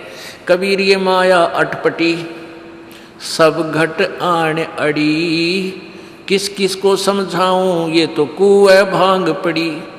अब किस किस ने समझावा, सब एक तरह की भांग पी के, एक जैसे विचार, एक जैसे बोल, एक जैसा ज्ञान इन्होंने ग्रहण किया हुआ है, और ये दास सच्चा ज्ञान सुनाता है, इसका विरोध करते हैं, इसको जल्दी समझ नहीं पाते, क्योंकि इनको इस माया रूपी और अज्ञान रूपी भांग का नशा हो रहा है। तो परमात्मा कहते हैं, कबीर ये माया अटपटी, सब घट आण अड़ी, और किस किस न समझाऊं, या तो कुएं भांग पड़ी, यानी सब ने एक जैसा ही ज्ञान ग्रहण कर रखा है, सबके एक जैसे विचार हैं। अब झूठा सुख कौन सा है, इन कार कोठियों को हम अपना मानते हैं, संतान संपत्ति को अपना मानते हैं। इसका उदाहरण आपको दे दिया। परमात्मा कहते हैं, राम नाम कड़ुआ लगे और मीठे लागे दाम, दुविधा में दोनों गए भाई, माया मिली ना राम। माया तो मिले को नहीं, यानी मान लीजिए आपके पास अरबों संपत्ति, अरबों हो भी गई, तो वह तेरी नहीं, आपको 2-4 रोटी सुबह 4 रोटी शाम है, और एक वर्ष में गणे 4 कपड़े कुर्ते पजामे बहुत,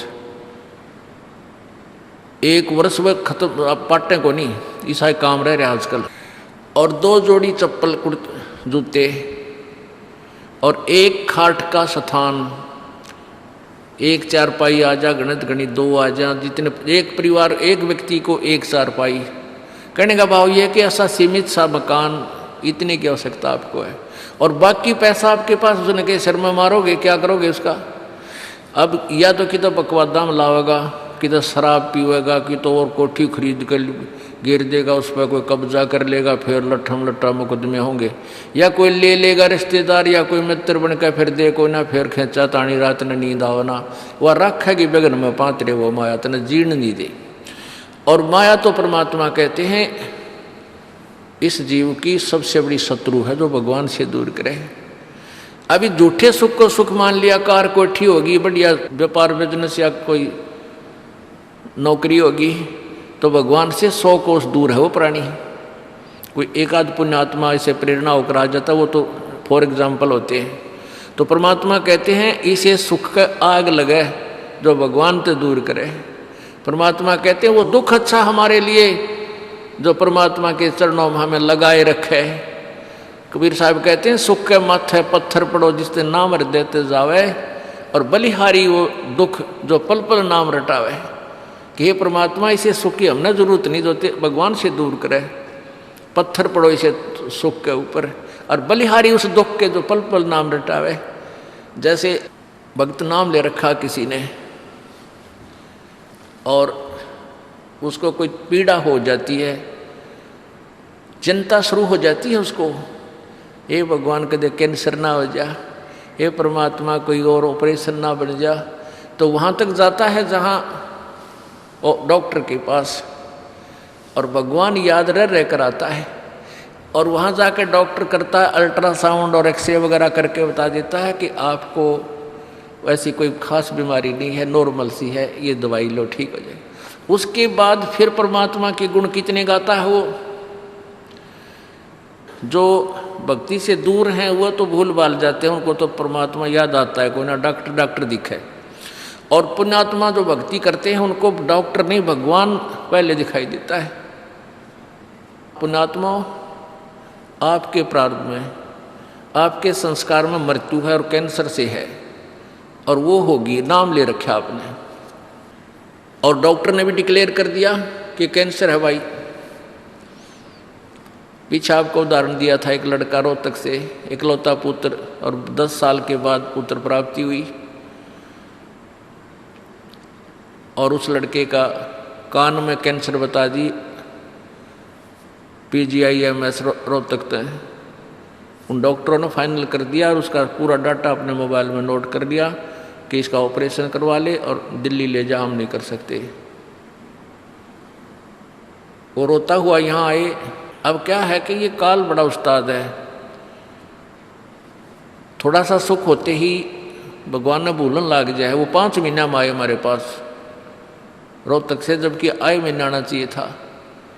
5 महीने में पता करा भाई कितने दिन में आए, वो 5 महीने वाला गेला। हम भी ज़्यादा खिंचा तानी करें भाई इतना लेट क्यों हो गया, तो भगवान ने नहीं चाहिए तो फायदा क्या होगा। ये कुदरती है, जब इस महीने 2 महीने में आपके प्रेरणा नहीं उठी, लोर नहीं उठी आने की, तो फिर भक्ति कहाँ चल रही है आपकी। बंधन तोड़ कर आ जाओगे जिसके अंदर भक्ति चल रही है, चाहे कितनी दूर भी क्यों नहीं है इंसान। भारत में कोई दूर थोड़ा, कोई वीजा थोड़ा बनवाना है दोबारा आने के लिए, और वो भी नहीं आ पाते हैं, फिर भक्ति नहीं चल रही उनकी। तो फिर रोए दोनों, और लड़का भी रोए, उसकी पत्नी भी रो, उसका बाप भी, दोनों।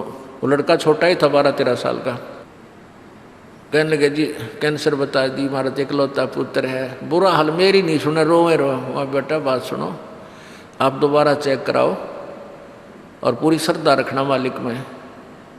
आप दोबारा ऑपरेशन कराने से पहले चेक जरूर करा लेना, ऑपरेशन नहीं मना करता मैं, और ऑपरेशन भी मालिक की दया से सफल होया करे इसी बूंदी बीमारी का।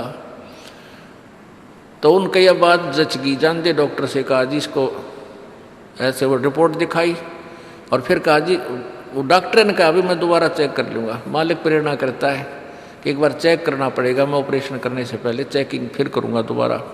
दोबारा चेक किया, उसने बताया इसका कोई कैंसर नहीं है, और कान की हड्डी बढ़ है, और 6 महीना में एक बार दिखा जाइए, तो आप पर ठीक हो जाइए। अब पुण्यात्माओं, अब उस परिवार को भगवान कितना प्यारा लगेगा, कितनी श्रद्धा बढ़ेगी।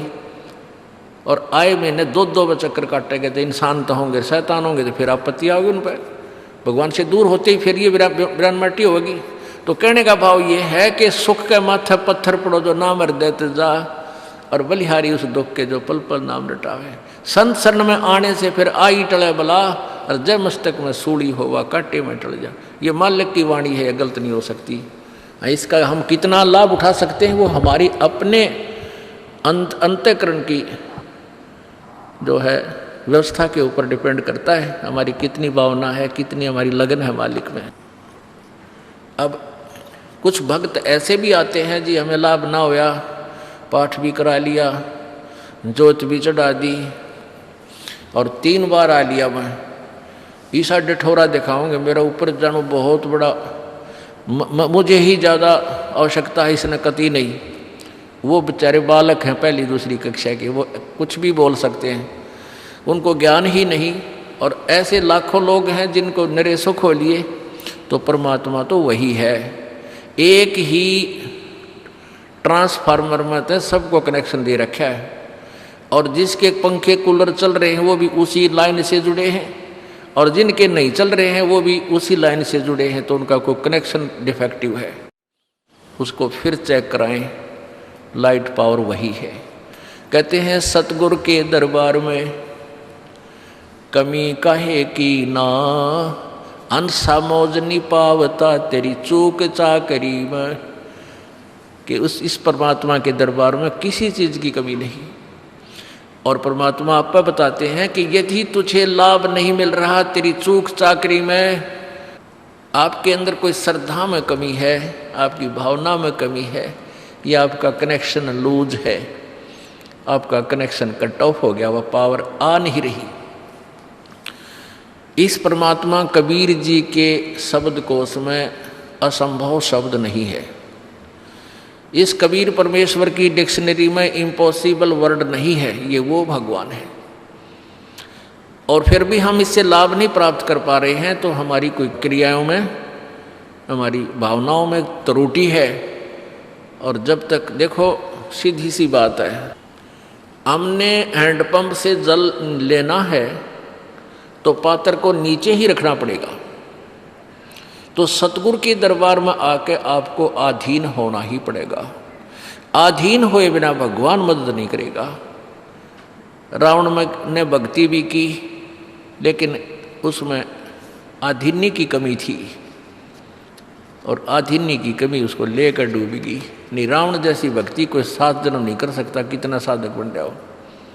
जब परमात्मा के नाम पर यहाँ से काट कचड़ा देना, अगले समर्पण, तो कहने का भाव ये है कि और फिर उसके अंदर जैसा किया वैसा फल उसको मिलता रहा, लेकिन अधीन्य नहीं आई, फिर सारी करी कराई खो दी।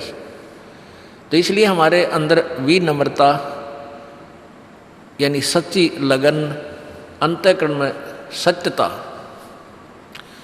छल कपट नहीं रखे। माड़ी सी भी अपने सच्चे दरबार में आवे, गुरु जी के प्रति कोई विकार, यहाँ कर कोई भी दोष नहीं देखे। यदि आप किसी में दोष देख रहे हो, वो दोष आपके अंदर है।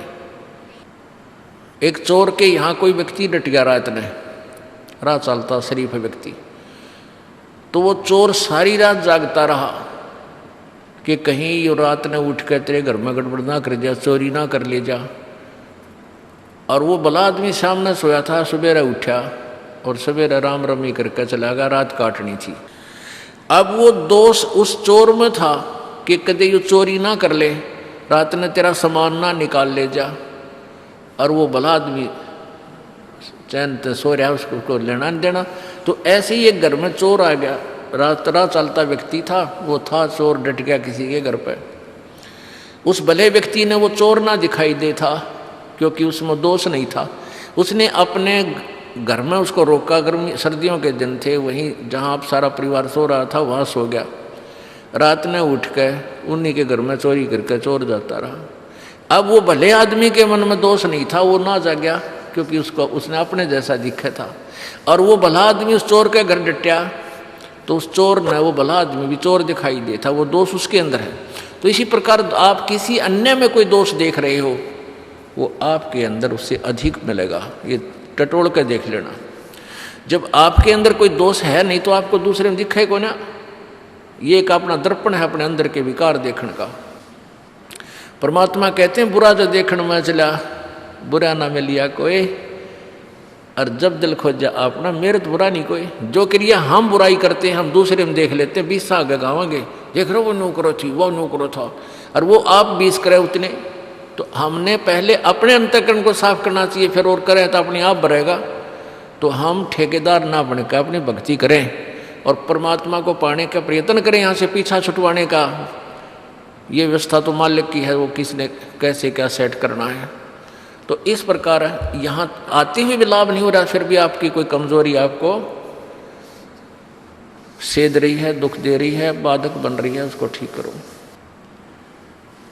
अब प्रसंग चल रहा है कि झूठे सुख को सुख है, ये मान रहा मनबोध, ये सकल चबीना काल का, और कुछ मुख में कुछ गोद है। अब परमात्मा क्या बताते हैं,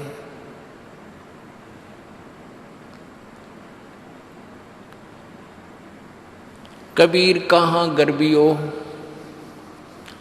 कबीर कहाँ गर्बियो, ये देही देख सुरंगे, बिछड़ ब्या मिल नहीं जो का चढ़ी भुजंगे।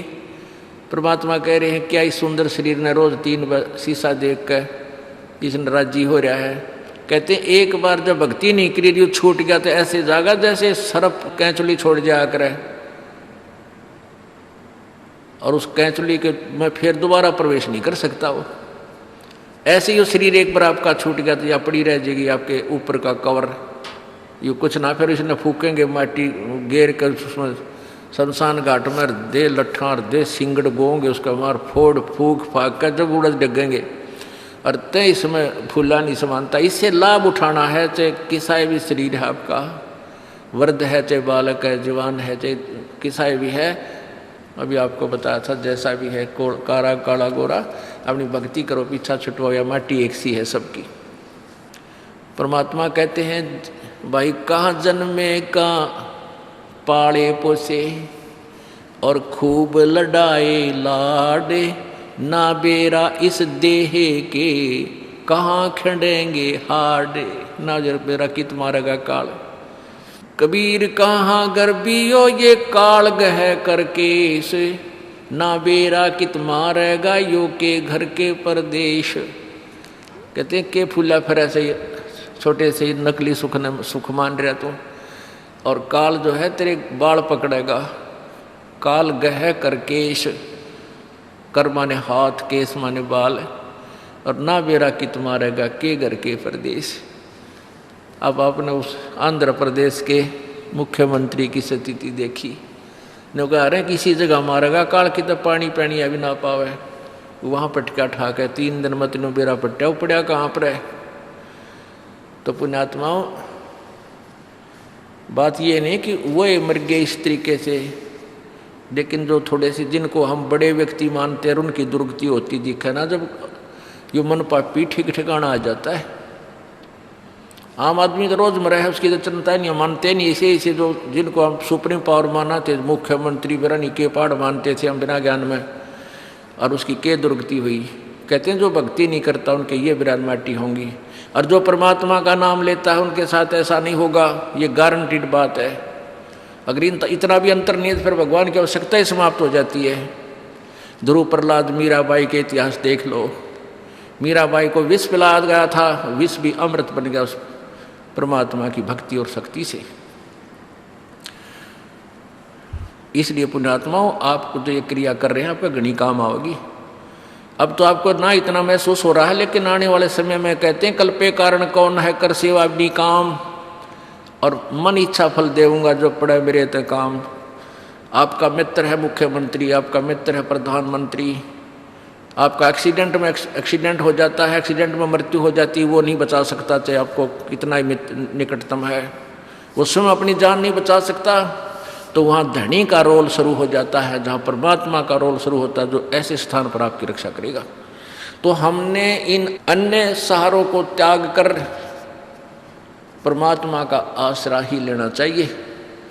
जैसे द्रौपदी को नंगा किया जा रहा था, दुशासन उसका चीर पकड़ के उतारने को तैयार था, तो पहले तो उसके मन में ये था कि भीष्म पितामह, द्रोणाचार्य और कर्ण जैसे ये हमारे यहाँ पर वयोवृद्ध बैठे हैं, हमारे बुजुर्ग बैठे हैं, इनकी क्या हिम्मत है मुझे नंगी कर देंगे सभा में। सभा में पूरी हजारों की संख्या में आदमी बैठे और 500 पांडव बैठे वहाँ पर जुए में हार के द्रौपदी को। पहले तो उसने देखा कि भीष्म पितामह, द्रोणाचार्य और कर्ण जैसे योद्धा बैठे हैं, ये सूरवीर व्यक्ति हैं, किसी भी बहन बेटी की बेइज्जती सूरवीर सहन नहीं कर सकता। लेकिन वो उस दुष्ट दुर्योधन के मलिन अन्न को खाकर भीष्म पितामह, द्रोणाचार्य और कर्ण जैसों की भी बुद्धि भ्रष्ट हो गई थी, और वो भी बैठे बैठे देख रहे हैं, वो उसका नंगी करने के लिए तैयार है। तो उनके मन में कितना दोष होगा नालायकों के। या तो खड़ा होकर कह देना था खबरदार जो लड़की का हाथ लगाया निकम्मो, और उन तीनों योद्धाओं में से एक भी खड़ा होकर ये कह दे खबरदार जिस बेटी को हाथ लगाया है, तो दुशासन की औकात नहीं थी उसको दोबारा छू दे कपड़े को। वो इतने सूरवीर थे, उनको सबको पता था, लेकिन ज्ञान बिना और दुष्ट व्यक्ति के संग में अच्छे व्यक्ति भी बुरे बन जाते हैं। इसलिए सत्संग की आवश्यकता पड़ती है, सज्जन पुरुषों के संग की आवश्यकता है। तो ना तो भीष्म पितामह बोला, ना द्रोणाचार्य, ना कर्ण। फिर उसने सोची, पहले तो उनकी तरफ देखा द्रौपदी ने, लेकिन नीची नाड़ गर्दन कर ली, किसी ने कोई जवाब नहीं दिया। अपने पांचों पांडवों की तरफ देखा, जब तक तो ये सोच रही थी ये पांचों पांडव इन उद्मस तार देंगे, जब मेरे से हाथ भी लगा दिया तो ये मेरे रक्षक हैं, मेरे पति हैं। जब पांचों पांडवों की तरफ देखा तो उन्होंने भी नीची गर्दन कर ली, क्योंकि वो जुए में हार चुके थे। उस समय एक भगत बीज वहां बैठा था, विदुर, जो दुशासन का चाचा था, दुर्योधन का चाचा था, अंकल। उसने खड़ा होकर कहा था कि अरे बोले, अरे निकम्यो, दुशासन, दुर्योधन, तुम किसको नंगा कर रहे हो, किसकी बेइज्जती करना चाहते हो? तुम एक का परिवार, चाचे ताऊओं की इज्जत न्यारी नहीं होती बुद्धिमान व्यक्ति को। विदुर कहे ये बंधु थारा, एक का कुल एक का परिवारा। अब इस बात को जब विदुर ने कहा कि भले आदमियों तुम नो तो देख लो, बेइज्जती किसकी कर रहे हो? पांडवों की पत्नी में तुम्हारी पत्नी में क्या अंतर है? दुनिया के थूकेगी तुमने, तुम्हारा एक ही कुल है, एक ही परिवार है, तुम अपनी इज्जत आप उतार रहे हो। कहते हैं दुशासन ने, दुर्योधन से छोटा भाई था, जो अपने चाचे के मुंह पर थप्पड़ मारा कि तू तो पांडवों का चमचा है, इन की ओर बोला करे सदा, तो बांदी का जाया है ना, तू बांदी से उत्पन्न हुआ है, क्योंकि वो बांदी से जन्म था। विदुर के मुख पर लगा थपेड़ा, तू तो है पांडवों का चेहरा, और तू तो है बांदी का जाया। और वहां पर कहते हैं भीष्म, कर्ण और द्रोण मुस्काया। अपने आत्माओं, इन भीष्म पितामह और द्रोणाचार्य तो गुरु जी थे, और कर्ण भी बहुत गणमान्य व्यक्तियों में से समझदार, बुद्धिमान और दानी माना जाता था। कहते हैं इतना दान करता था, एक बार सोने के दांत थे, उसके दांत भी तोड़ कर दे दिए थे, इतना दानी था। पर ज्ञान बिना उस दान का के चाटा है? विवेक बिना इंसान नहीं रहता। तत्व ज्ञानहीन प्राणी चाहे कितना भी अच्छा दिखता हो, वो अच्छा रह ही नहीं सकता। परमात्मा का सहारा चाहिए। तो वहाँ क्या है कि जब उसने न्यू कहा ना, तू तो है बांदी का जाया, दुशासन ने, तो वहाँ कहते ये तीनों सूरवीर बैठे थे, योद्धा दांतरे काटने लागे, दांदरे काटने, और हंसे मुस्कुराए। फिर जब उसने अपने चाचे का थप्पड़ मारा और ये कहा तू तो है बांदी का जाया, तो भीष्म, द्रोण और कर्ण मुस्काया। जबकि उन्हें खड़ा हो गया, धमकाना चाहिए था, निकम्मे तने अपने चाचे पर हाथ ला दिया, तेरे जैसा दुष्ट नहीं, अपने बाप पर हाथ उठा दिया, चाचा पर हाथ उठा दिया, तो एक जैसी बात है। लेकिन वो हंस मुस्कुराए अंदर अंदर, अरे थरा गजब भैया।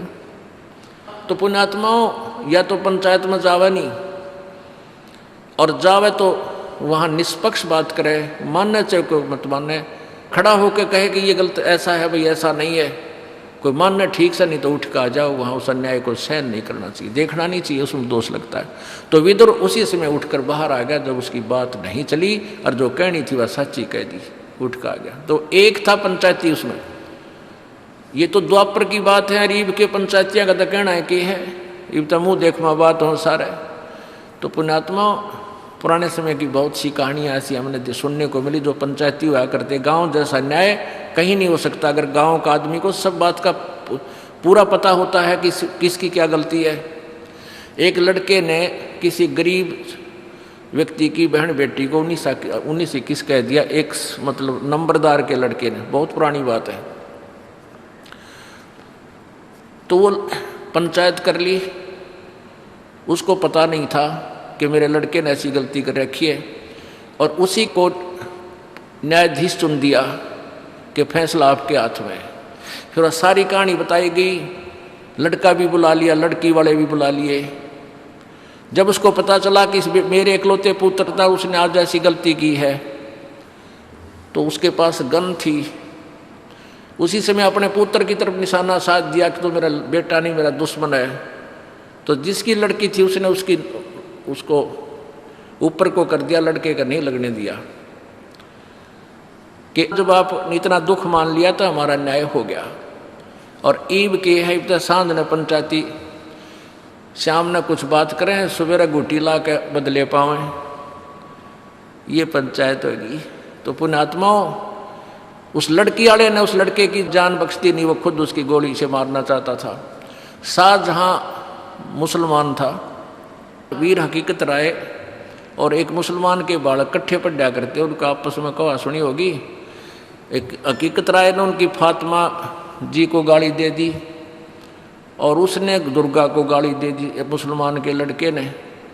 तो उसके शाहजहां के साले ने गलत बात बताकर राजा को सच्चाई से अपरिचित रखे और हकीकत जी को यानी मरवा दिया, उसको चढ़वा दिया, खत्म करवा दिया। जब शाहजहां को पता चला, अपने साले को तीर मार दिया था कि तू दुश्मन है, बालका की छोटी मोटी लड़ाई तने कोड कहानी बना दी नालायक।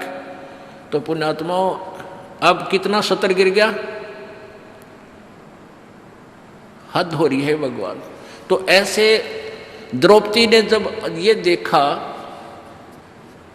कि भी पहले तो उसने सहारा तकिया अपने 5 पतियों का, वो भी योद्धा थे भीम जैसे बलि,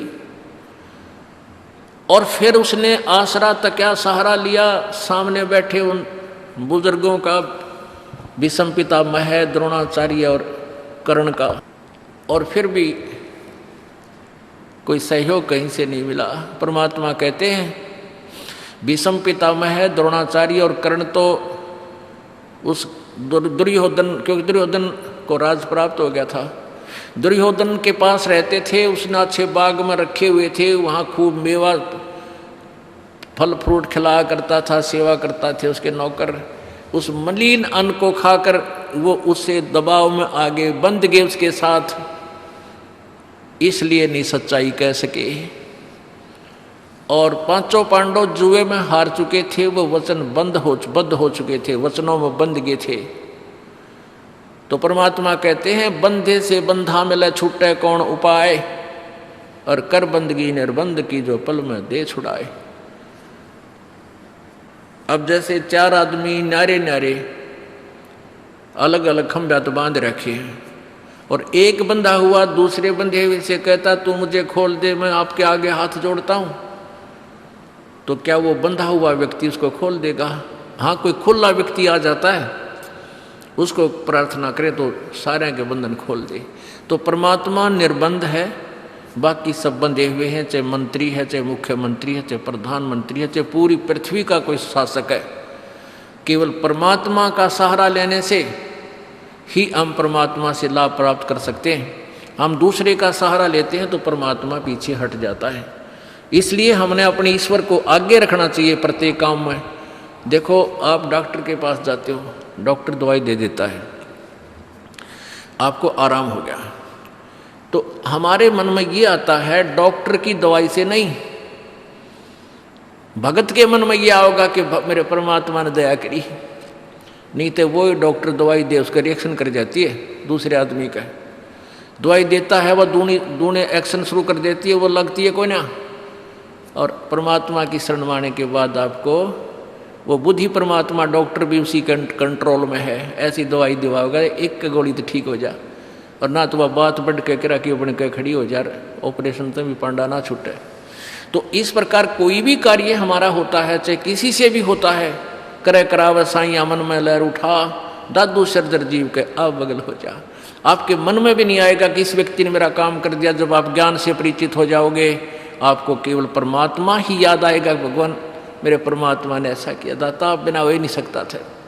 तो करावे साइया मन में लहर उठा, करावे किससे थे, लेकिन हमारा काम भगवान बिना नहीं होगा और होता भी नहीं। तो हम फिर पतिव्रता पद पर आ जाएंगे कि हमने भगवान के अतिरिक्त किसी में आस्था रहे को ना, और है भी ये सच्चाई।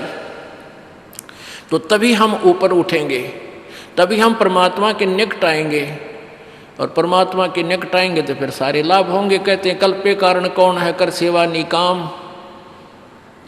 अब तू रह कर कल्पना करता है, कदे न्यू ना हो जाए, न्यू ना हो जाए, भगवान न्यू हो जाए।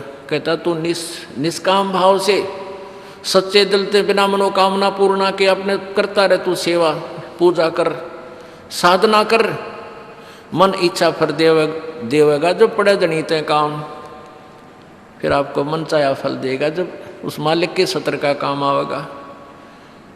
हम के मांगा, हाँ भैंस नहीं ना हुई है, आज दूध ना दिया, ठीक है गरीब आदमी ने इतना दुख बतेरा है यो भी, लेकिन आप भक्ति करो जो मर्यादा हमने बता दी, इस नाम को जपते रहो। इसके जपने से, साधना करने से ये जो संसारिक सुख है आपके आप होंगे। इस मंत्र में, इस भक्ति में ये बट नेचुरल है, ये बाई प्रोडक्ट है इस भक्ति का जिसको तुम मांग रहे हो। जैसे किसान ने गेहूं बोने हैं, गेहूं बीजने का मुख्य उद्देश्य है अपनी जीवन रक्षा करने का, परिवार की जान बचाने का, कि हमें गेहूं मिले, कणक मिले। उसके लिए भूसा उसका उद्देश्य नहीं होता, वो तूड़ा उद्देश्य नहीं होता। अब देखा हमने कई पहले बड़े बड़े फार्म जिसके 20-20, 50-50 एकड़, 40-40, 100-100 एकड़ जमीन है, वो क्या करते हैं कि कंबाइन से कटा देते हैं, वो ऊपर से गेहूं निकाल लेते हैं, वो तूड़ा भूस पड़ा रहे वहाँ पर ऐसे छोड़ देते थे। उनका उद्देश्य गेहूं ही प्राप्त करना था। तो ऐसे ही हमारा उद्देश्य मोक्ष प्राप्ति है, और उसमें फिर वो तूड़ा जो है आप हो जाएगा। जैसे आपने गेहूं बीजे हैं तो तूड़ा यानी भूस तो होगा ही होगा, पहले भूस होगा और पाछे गेहूं मिलेगा। तो आप यदि उद्देश्य मोक्ष ही मानकर यहाँ कार्य करोगे, भक्ति करोगे, तो यहाँ संसारिक सुख तो आपको मिलेंगे ही मिलेंगे, ये तो हो ही नहीं सकता, ये बाई प्रोडक्ट है इस भक्ति का। और हम मांगने तूड़ा आवे हैं, हम डिमांड ही इसकी करते रहते हैं, यूँ हो जा यूँ हो जा। कोई नहीं, नए नए बच्चे आते हैं, उनको ज्ञान नहीं, उनको तो हम कहते बेटा होगा, और होगा ऐसी बात नहीं, क्योंकि आपके भाग्य में नहीं है वो वस्तु, भाग्य में नहीं रही, प्रारब्ध में नहीं रही, तो आपत्तियां आई आपके ऊपर, पाप कर्म आपके बढ़ गए, तो परमात्मा कुछ फर्स्ट तो आपको अपने कोटे में तय आपको देगा, कबीर भगवान देगा इस दास के माध्यम से, और आपको राहत मिलनी शुरू होगी, ताकि आपका दिल डटे कि ये परमात्मा है या कबीर भगवान है हमारा। अब धर्मदास जी ने कबीर परमेश्वर जी से पूछा कि हे भगवान, कोई आप चमत्कार नहीं दिखाते? अब भोली भाली आत्मा शुरू में इसे प्रश्न किया करते हैं। परमात्मा बोले भाई संत चमत्कार नहीं दिखाया करते, वो तो बंडेलियां का काम, वो है जादूगरा का। और फिर क्या देखता है, कुछ दिनों के बाद वो भी ठीक हो गया, उसका भी आराम हो गया, वो रोता आया था, उसका सुख हो गया। तो धर्मदास कहता फिर आप, हे महाराज जी आपने तो कमाल कर दिया, कति चमत्कार करके दिखा दिया, आज वो फलाना ठीक हो गया। परमात्मा बोले भाई संत चमत्कार नहीं कराया करते, और वो संत नहीं जिससे चमत्कार ना हो। अब दोनों बात है, जातुरन्यो हो जाएगा, जातुरन्यो, ये ऐसे संत नहीं कहा करते, वो तो ड्रामेबाज और माया के लोभी बकवास किया करते हैं। संत चमत्कार नहीं दिखाते, नहीं करते, और वो संत नहीं जिससे चमत्कार ना हो। अब दोनों बात है, समझदार समझ गए होंगे। अब प्रसंग चल रहा था कि हमने परमात्मा को ही आधारित मानकर चलना पड़ेगा, और परमात्मा में कितनी श्रद्धा हो कि साईं यो मत जानियो प्रीत घटे मम चहत, मरूं तो तुम सुमरत मरूं जीवत सुमरूं नत। अब एक भक्त की कैसी भावना होनी चाहिए अपने परमात्मा के प्रति? परमात्मा में इतना प्यार, इतना कसक, इतना लगाव हो कि भगवान को ऐसे ही मत समझना, परमात्मा को ऐसे ही ना समझना, मेरे दिल में प्रीत कम ना हो जा। साईं यूं मत जानियो प्रीत घटे मम चत, और मरूं तो तुम सुमरत मरूं और जीवित समरूनित, कि परमात्मा को ऐसे ही कोई ऊपरले भाव से ही इसमें लगाव मत बनाना। परमात्मा ऐसी वैसी चीज नहीं है, ये बहुत ही इम्पोर्टेंट वस्तु है, और इसको ऐसी वैसी बात मत समझना। यानी जिसका नाम भगवान और सारे सुख दे, और फिर हम उसको ऐसे वैसे ऊपरले भाव से उसमें लगाव रखते हैं। साईं यूं मत जानियो प्रीत गटे ममचत, और मरूं तो तुम सुमरत मरूं और जीवित समरूनित, कि परमात्मा को ऐसे ही कोई ऊपरले भाव से ही इसमें लगाव मत बनाना। परमात्मा ऐसी वैसी चीज नहीं है, ये बहुत ही इम्पोर्टेंट वस्तु है, और इसको ऐसी वैसी बात मत समझना। यानी जिसका नाम भगवान और सारे सुख दे, और फिर हम उसको ऐसे वैसे ऊपरले भाव से उसमें लगाव रखते हैं। आपने गरीब आदमी ने 10,000 रुपये मिल जा, कहीं से चाहे वो उधारे मिल लो या उसके अपने कोई मिल गए, तो उस निर्धन को पता है वो 10,000 रुपया न कहाँ छुपाता फिरेगा और कहाँ छुपा होगा, कदे कोई बालक ना निकाल ले, मुश्किल से मिले हैं, ये करूँगा वो, कितनी उसकी वैल्यू से परिचित है।